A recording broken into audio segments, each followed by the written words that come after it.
মন্ট্রিয়ালের বুকে এমন সুন্দর একটি ঝর্ণাধারা, এমন সুন্দর একটি ফলস, তা কিন্তু আমরা অনেকেই জানি না। আজ আমি যাচ্ছি এই ফলস দেখার জন্য। হ্যালো ভিউয়ার্স, কেমন আছেন সবাই? চলুন আমার সঙ্গে আপনারাও ঘুরে আসবেন এই ফলসটি। দুপাশে প্রাচীন পাহাড়ের গায়ের বিশাল বিশাল পাথরগুলোকে কাটা দেখলেই বোঝা যায় এই রাস্তাটিকে বানানোর জন্যই এই পাথরকে কাটা হয়েছে। রাস্তায় চলতে চলতে কিছুক্ষণ পরপরই আপনি এই ভীষণ সুন্দর পাথর কাটার দৃশ্যগুলো দেখতে পাবেন।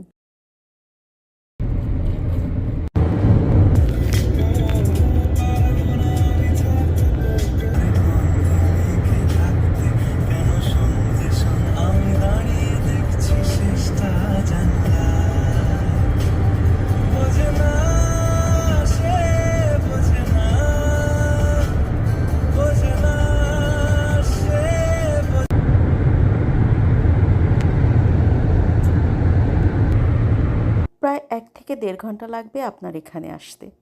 আমি তো এসেই যেন পাগল হয়ে গিয়েছি। এত সুন্দর দৃশ্য মনে হয় না আমি আগে দেখেছি।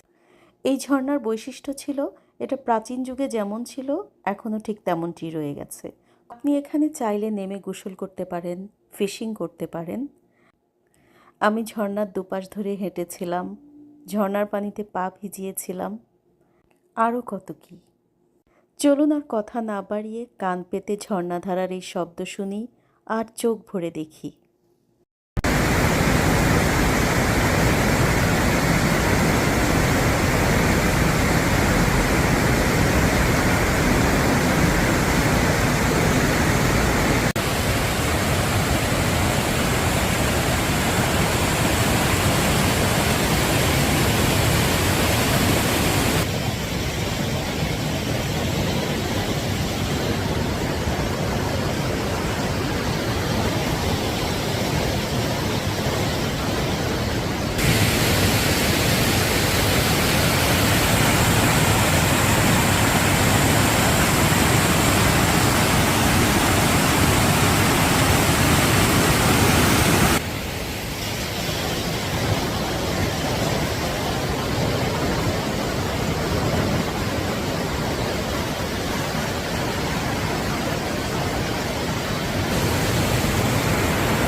কি সুন্দর একটা ফলস, অসাধারণ। এরিয়াটা আসলে এত সাজানো হয়েছে।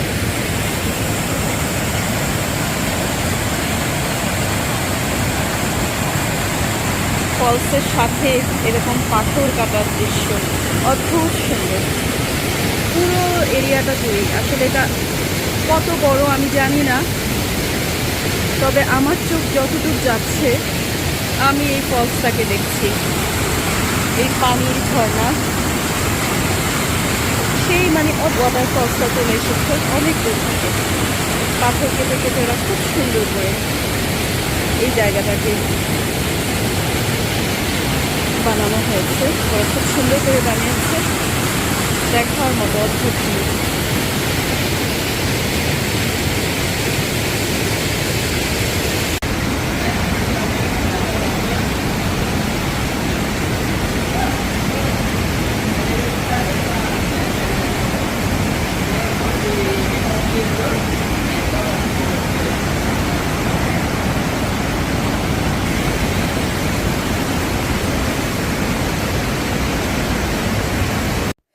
আমি জানি না আপনারা একটা বিষয় খেয়াল করেছেন কিনা, এই পুরো এরিয়া জুড়ে ঝর্ণার এক একটা জায়গার দৃশ্য কিন্তু এক এক রকম। কোনোটা জায়গার সঙ্গে কোনোটার মিল নেই।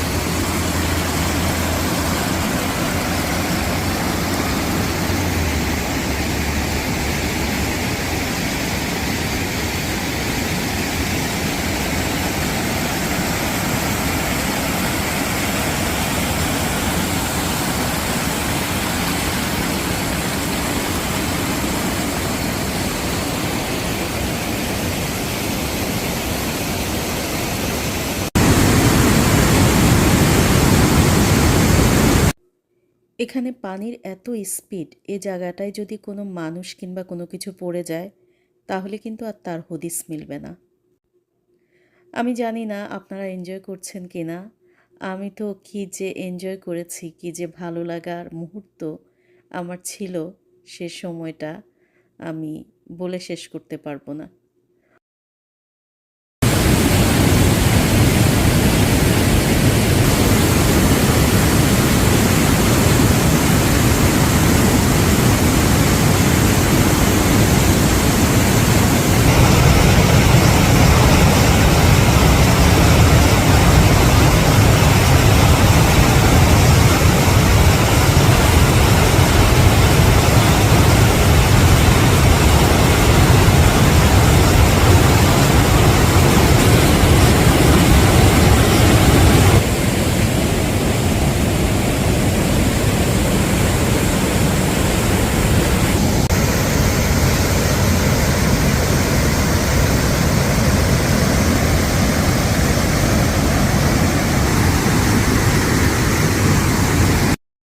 ঝর্ণার এখানে ওখানে দাঁড়িয়ে বসে বেশ কিছু ছবি নিলাম। সূর্য ডুবি ডুবি করতেই বাড়ি রওনা হলাম। সবাই ভালো থাকবেন। চলুন তাহলে যাবার পথের এই সুন্দর দৃশ্যটা দেখতে দেখতে বাড়ি চলে যাই।